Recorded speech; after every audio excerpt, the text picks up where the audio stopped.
So hello guys, welcome to our channel Board Racks, and this is our new video and I hope you will enjoy it. So let's get started. So let's start with a small story.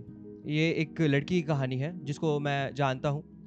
Well, she wanted to get into the medical school और उसने उसके लिए दिन रात पढ़ाई की, मेहनत की और उसने उन सारे फन चीज़ों को ना कहा जो कि जो लोग यूजुअली करते हैं, जो लोग स्टूडेंट्स या फिर यंग एज में जो फन किया जाता है, उसने उन सारी चीज़ों को ना कहा because she was so locked in to get in to that medical school.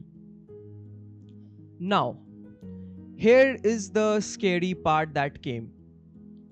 I know ये बहुत फ्लैट साउंड करेगा, but if you will really think about it ना, this is really scary because उसने जिस मेडिकल स्कूल के लिए preparation की थी, उसका एक्सेप्टेंस लेटर उसके पास फाइनली आता है. या and that was a moment of happiness for her. वो बहुत खुश होती है, मतलब कि कि भाई all her hard work paid of and everything, मज़ा आ गया भाई. लेकिन after that she told me, like वो 3-4 मिनट की खुशी के बाद शी फेल्ट नथिंग. यस, ऐसा नहीं कि वो दुखी हो गई थी या फिर कोई और रीजन रहा होगा. नो, इट्स जस्ट दैट कि वो फीलिंग इवेपोरेट हो गई and underneath there was nothing, just the emptiness left behind. और उसे लगने लगा कि something is wrong with her. But here is a thing. Psychologists actually have a name for this. They call it the arrival fallacy. The illusion that once you achieve the thing, you will finally feel the way you have always been waiting to feel. और नीचे इसी चीज को एक different name देते हैं, which is more darker, more uncomfortable and honestly more accurate. And he called it nihilism. और अब तुम लोग सोच रहे होगे कि ये लड़की की कहानी नाहिलिज्म से कैसे जुड़ी हुई है. How is this story is related to nihilism? तो well, let me tell you. जो नाहिलिज्म को तुम समझते हो, जैसा नाहिलिज्म तुम्हारे सामने प्रेजेंट किया गया है through every means, social media, movies, series, actually में nihilism has a more deeper root. और this video is all about it, and I am going to explain you that from Nietzsche's lens. So nihilism, what's the image? Like, be honest, तुम्हारे हिसाब से nihilism क्या है? कि the feeling of nothing, या फिर वो edgy teenager जो कहता है I'm a nihilistic person, I don't believe in anything.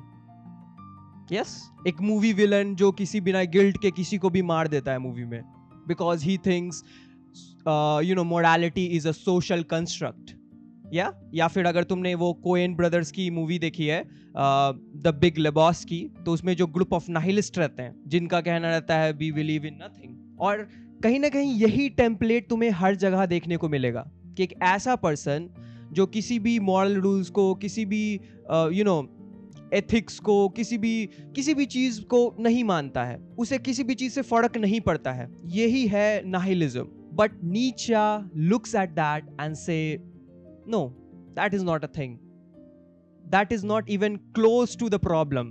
Okay? इसको समझने के लिए एक ऐसे पर्सन के बारे में इमेजिन करो जो ये सोचता है कि जिंदगी में कोई भी डिवाइन पर्पस नहीं है, कोई भी कॉस्मिक प्लान नहीं है, कोई भी मीनिंग नहीं है जो यूनिवर्स के फैब्रिक में ऐसे लिखा हुआ है. और इसके बावजूद भी वो रोज सुबह उठता है फुल एनर्जी के साथ, वो अपने काम को करता है, अपने गोल्स के पीछे जाता है. He is truly living, even that he thinks that there is nothing that matters in this world. There is no divine plan, there is no cosmic plan, there is no God, no meaning. So according to Nietzsche, ये जो person है ये कोई नाहिलिस्ट नहीं है, not even close. Because here's what Nietzsche actually said: a belief doesn't become nihilistic because of what it says. A belief becomes nihilistic the moment it becomes a reason to quietly pull back from life, to disengage, to check out from existence itself. So yahi hai real nihilism according to Friedrich Nietzsche, which defines life denial. This is the true nihilism, where it is not the absence of the belief. Instead, it is the presence of the belief that slowly kills you. And I know, अगर तुम्हें ये अभी समझ में नहीं आ रहा हो कि what is this guy talking about, like what I am saying, so I'll say stay with me. धीरे धीरे I'll help you to understand what I am trying to say, or what Nietzsche was trying to say. Now imagine a guy just opposite, okay, जो कि सोचता है कि भगवान के पास मेरे लिए एक प्लान है, वो डिवाइन पर्पस, कॉस्मिक प्लान्स, इन सारी चीजों में बिलीव करता है. वो सोचता है कि मेरे साथ अगर कुछ बुरा हो रहा है तो इसके पीछे भी कोई पर्पस है, और ये बिलीफ ही उसका पूरा इंजन है जो उसको हर रोज सुबह उठने पे मजबूर करता है, आगे जाने पे मजबूर करता है, इवन कि सभी चीजें अगर आसपास बिखर रही हो, टूट रही हो. नाउ इमेजिन करो, धीरे धीरे आफ्टर ईयर्स एंड ईयर्स ये जो इसका बिलीफ है इसमें क्रैक आने स्टार्ट होते हैं. अब ये क्रैक्स क्या है?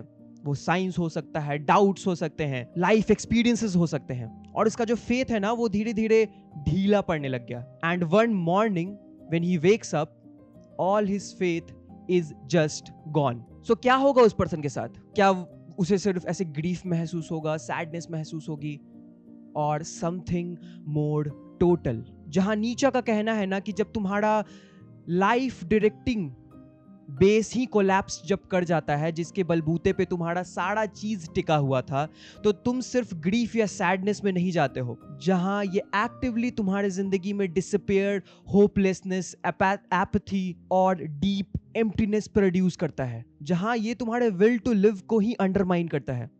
इसका मतलब ये नहीं है कि तुम सुसाइडल हो जाते हो. इट्स जस्ट दैट कि you stop engaging with the life, you stop moving, you stop pursuing, and just become a corpse. And that's nihilism at its most recognizable. और नीचा यहाँ पे एक और चीज तुम्हें कहते हैं. He actually look at all this, he turns around and says कि ये जो बिलीफ था ना बंदे का, ये जब कोलैप्स किया तब उसकी जिंदगी में प्रॉब्लम क्रिएट हुई.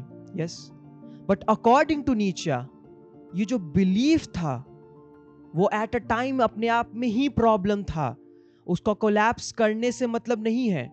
अगर वो कोलैप्स नहीं भी किया होता, that belief is in itself a problem. समझो कैसे. ये जो पर्सन था ये क्या बिलीव करता था कि life is only worth living जब उसकी जिंदगी में अगर कोई हायर पर्पस हो, यू नो, यानी life equals to higher purpose.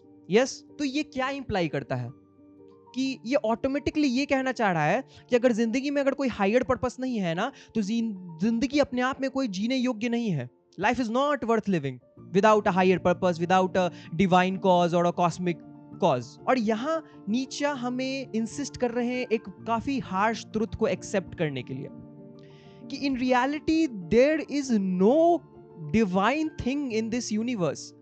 There is no plan, you know, written in the fabric of the universe.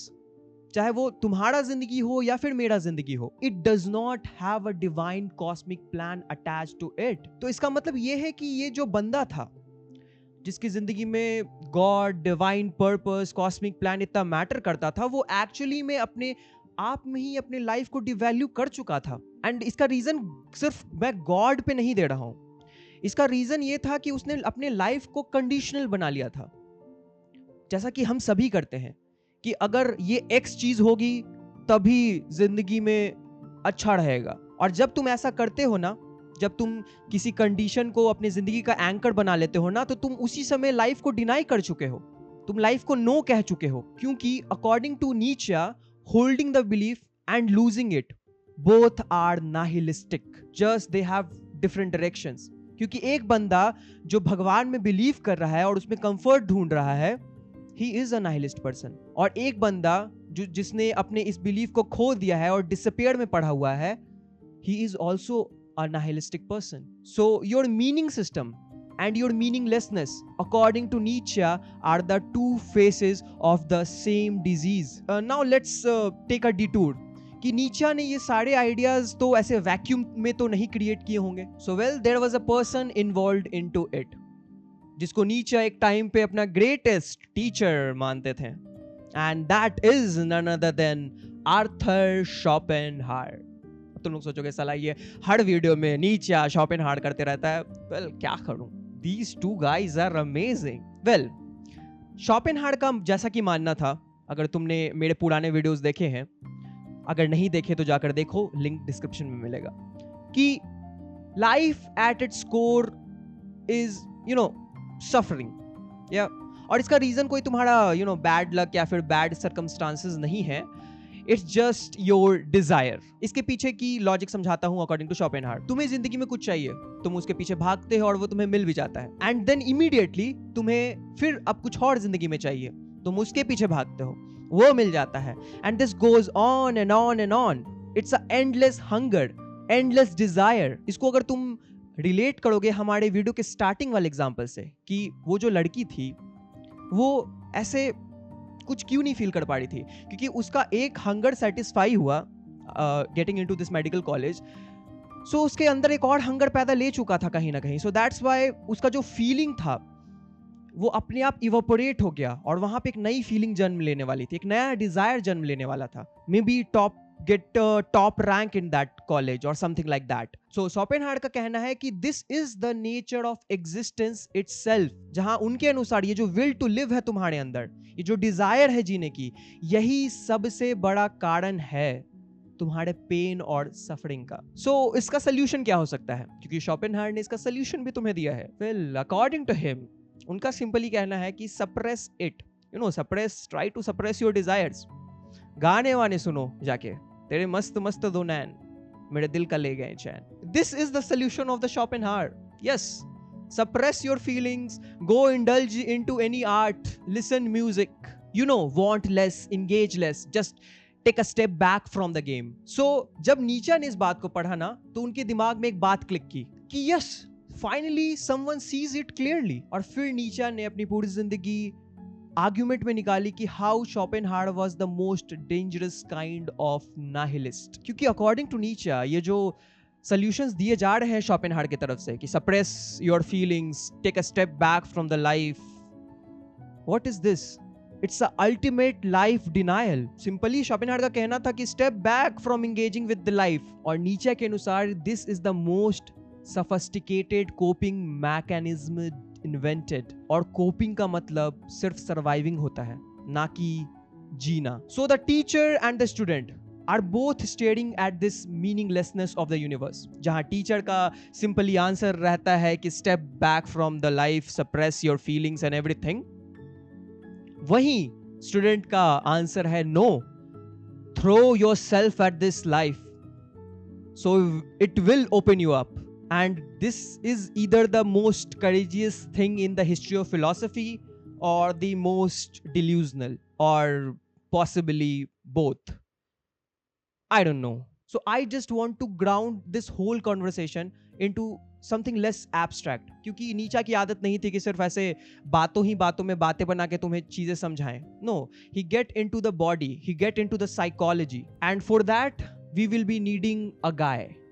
Let's imagine that guy is Arjun. Arjun ने अपनी पूरी 20s अपने फाइनेंशियल स्टेबिलिटी के पीछे बिता दी। उसकी फैमिली उतनी स्ट्रांग नहीं थी, एंड उसने हमेशा इसी तरफ वर्क किया कि वो कैसे अपने जिंदगी में फाइनेंशियल स्टेबिलिटी ला पाए। ओके, उसने सब चीज़ छोड़ा, बहुत सारे good parts of the life छोड़े, and when he get to his 30s he actually achieve his goal.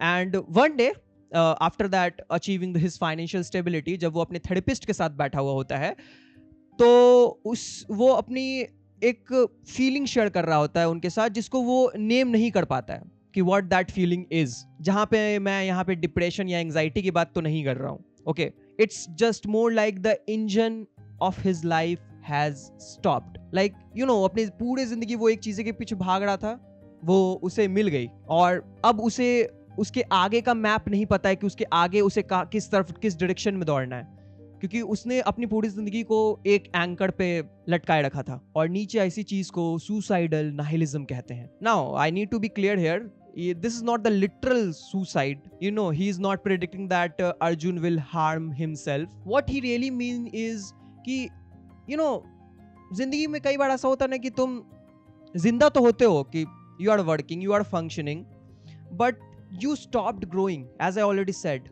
You stopped pursuing and stopped wanting.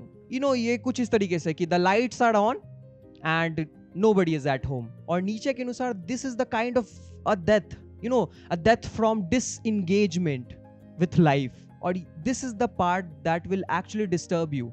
जहां नीचे तुम्हें समझाते हैं कि यही होता है जब तुम जिंदगी में अपना एक एंकर बनाते हो कि if I will get this X then I'll have this life. और जब वो डिलीवर करता है ना अपने प्रोमिसेस पे, जब वो X तुम्हें मिल जाता है, सो उसके बाद तुम्हें समझ में आता है कि चीजें वर्कआउट नहीं कर रही हैं, क्योंकि condition was always a lie कि you will achieve X and you will be happy.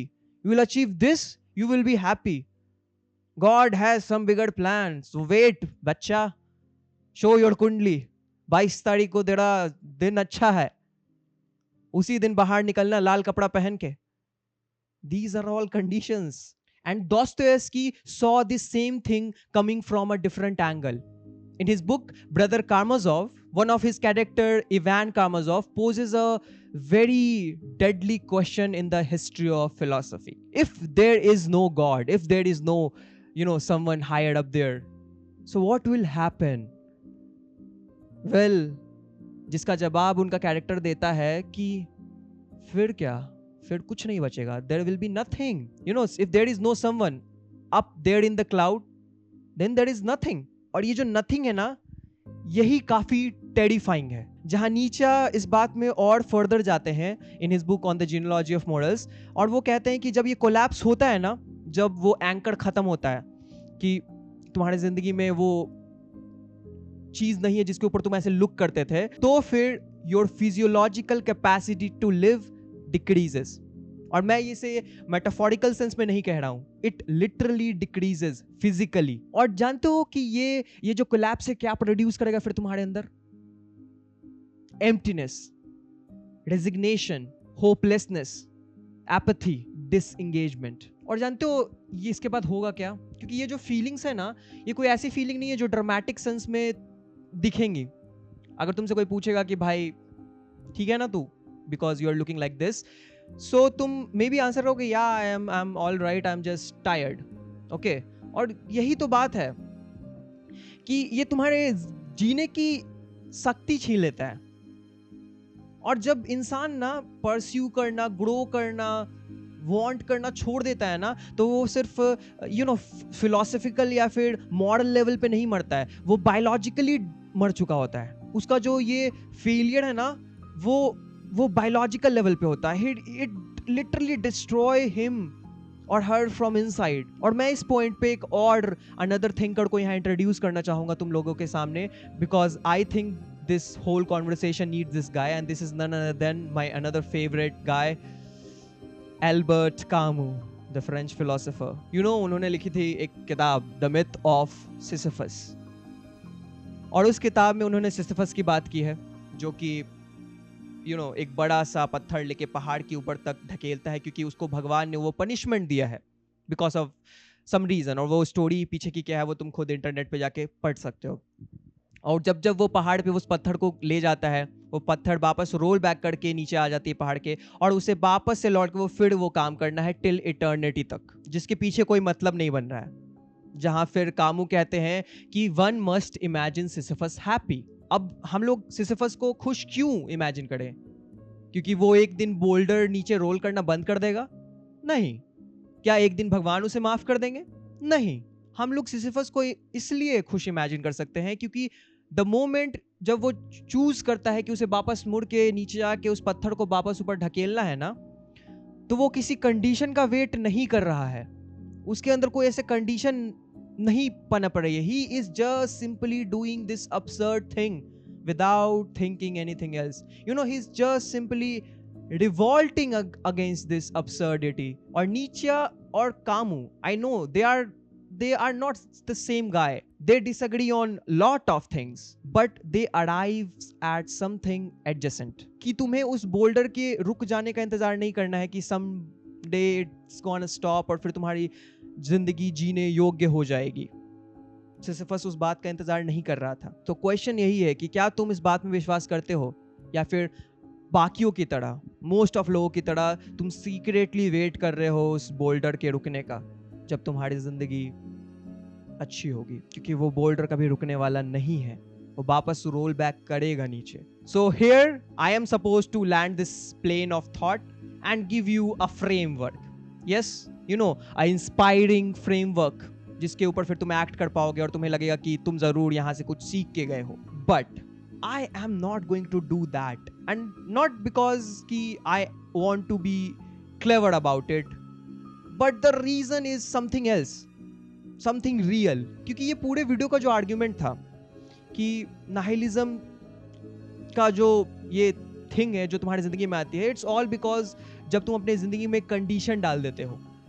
Yes, कि जब मुझे ये मिलेगा मुझे शांति मिल जाएगी, जब मैं ये फिगर आउट कर लूंगा तो मैं अपनी ज़िंदगी में आगे बढ़ जाऊंगा. सो अगर मैं उन सभी चीज़ों की तरह यहाँ पे अभी तुम्हारे सामने बोलूँ कि ये 3 चीज़ कर ले, तुझे अपनी ज़िंदगी में फ्रीडम मिल जाएगा. सो मैं तुम्हें भी तो एक कंडीशन ही बेच रहा हूँगा फिर, जहाँ तुम्हें ये मेडिसिन ही दे रहा हूँगा जो अपने आप में एक डिजीज़ है. और मैं भी एक जेंजी हूँ, और मैं उसी मिडिल ऑफ केओस के बीच में ये सारे बातें कह रहा हूँ जो कि नीचे ने सालों पहले कह दिया है. You know, this chaos that's consuming this modern society, because we are the generation of arrival fallacies. क्योंकि हमें बताया गया है कि study hard, get that thing, get a good wife, get a good number of followers, and then everything will be okay. क्योंकि कई बार मुझे भी ऐसा लगता है ना कि वो जो कामों का सिसिफस है मैं उसकी तरह रिवॉल्ट कर रहा हूँ क्या. But someday at that same time I feel like Arjun, that example, you know, जहाँ मैं थेरेपिस्ट के सामने बैठा हूँ और मेरे पास कोई मैप नहीं है. I ran out of map, मेरा भी इंजन रुक चुका है. But here's the thing I keep coming back to, the thing that feels usable. And well, the problem was never कि you are optimistic or pessimistic, a religious person or an atheist, hopeful or realistic. The problem is what those beliefs are doing to you. क्या वो तुम्हें सच में जिंदगी के साथ और भी जुड़ने का मौका दे रहे हैं, इंगेज करने का मौका दे रहे हैं, या फिर वो तुम्हें जिंदगी से दूर ले जा रहे हैं. And that is the question, and just that question is worth sitting with, even if like me you don't have an answer yet. नीचे उन लोगों के लिए लिखते थे ना जो लोग अनकंफर्टेबल चीजों के साथ बैठने के लिए रेडी हो, ना कि पोएटिकली सफर करने के लिए रेडी हो. क्योंकि उनका मानना था ना कि कोई भी बिलीफ नाहिलिस्टिक है कि नहीं ये तुम्हारे साइकोलॉजी पे डिपेंड करती है जो तुमने अपने अंदर क्रिएट किया है. और अगर तुम एग्जामिन नहीं करते हो उसको और उससे बस भागते रहते हो तो फिर कोई फायदा नहीं है भाई. That is the end of you. So the answer is to look inward कि what that belief is doing to you, not what do they say or what do they promise, instead what they are doing to you.